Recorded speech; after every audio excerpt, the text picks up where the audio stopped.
With the new season of Bleach on the horizon, I tasked myself this summer to watch the entirety of Bleach, and this is how it went. Disclaimer, due to the beauty of a filler list, I did not watch any filler and just watched strictly canon stuff. Except for the Bleach episode, because that was my favorite filler. I mean, look at my waifus, man. Bleach is a story about our main character, Ichigo Kurosaki. We meet him beating up a couple of thugs and he leaves a flower for a spirit. But meanwhile, there is a mysterious woman walking about in the town, you know, very edgy. Ooh. One day on his way to school, he sees a monster attacking the spirit that he left the flower for the other day. He decides to try and help, but then the mysterious woman gets in the way and defeats the monster for him. Later that day, she walks into his room and Ichigo, being the hothead that he is, kicks her in the back, and to her surprise, he can see her. She mentions that she is a soul reaper from the Soul Society and her main job is to send spirits to the afterlife and to also defeat hollows who actually eat spirits for sustenance. They have these swords called Zanpakutos and they can also use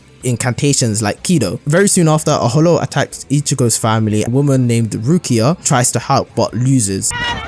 He needs some milk. She suggests to Ichigo that she can transfer her power to him and then he can defeat the hollow. Ichigo, wanting to save his sister, he accepts, so he becomes a soul reaper and makes quick work of it. That's just the start of Bleach and its amazing run. Now, this part is going to be spoilers, so skip to this time. Bleach is a very, very cool show. It's not the best show, but it's a very, very cool show. It's just oozing with sauce and drip. I like almost all the characters. They are developed very well. They are animated quite beautifully as well. I love the way they've drawn black characters. For me, a black person, most of the characters usually look like this or this. I love every single woman, not you, in this show. Ichigo starts off as this hot-headed character, but very quickly learns and matures from his mistakes. You can say the same about Luffy and Naruto, but some of their character tropes are really, really annoying and sometimes it's unbearable to watch, like Luffy being a hungry guy all the time or Naruto being an idiot most of the time. I understand that they have battle smarts, but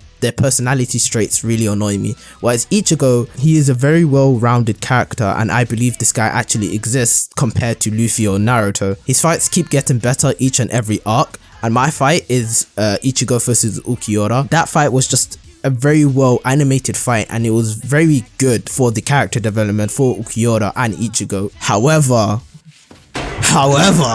the show sets its bar so high with the Soul Society arc that later throughout the series it just starts to slowly take a downward turn. You can start to see the cracks in the later arcs, especially with Aizen. Now maybe it's because I didn't watch most of the filler, maybe some of the filler actually gave some context to certain things. I did not understand what was happening within the world most of the time. Towards the end of the show, there is an episode called Thank You. It's around the time where Ichigo loses his power and he starts to see less and less spirits. Since he's losing his powers, he won't be able to see Rukia anymore, and they have this emotional moment saying goodbye to each other, which I thought was very, very good, and they should have just stopped it right there. But then there's another freaking 20 episodes or so. Like, why would they do this? It feels like a quick cash grab from the company, from the studio. I wasn't a big fan of this new power that Aizen and Ichigo got. It didn't feel right to me. It didn't fit into the world of Bleach. I felt like the writer writ himself into a corner by making such an OP villain that he had to make the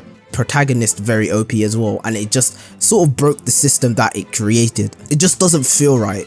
Let's talk about Aizen. Aizen, I feel like, gets really, really annoying later through the show.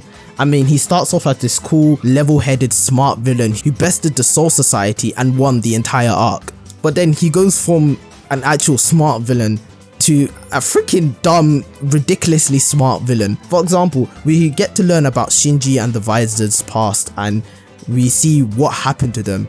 Shinji mentions that he kept him as a lieutenant to keep a watchful eye over him. He never really trusted him.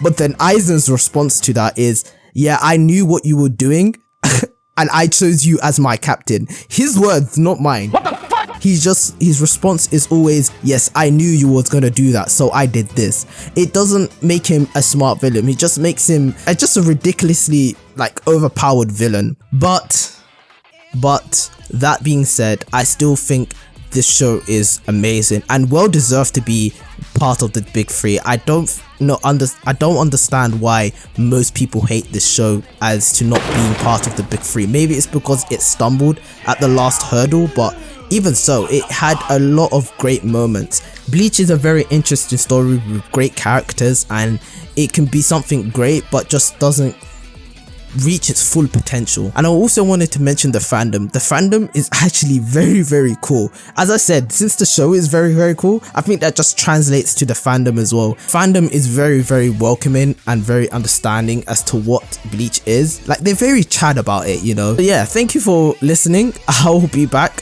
sooner rather than late, and I'll see you guys in a bit. Peace.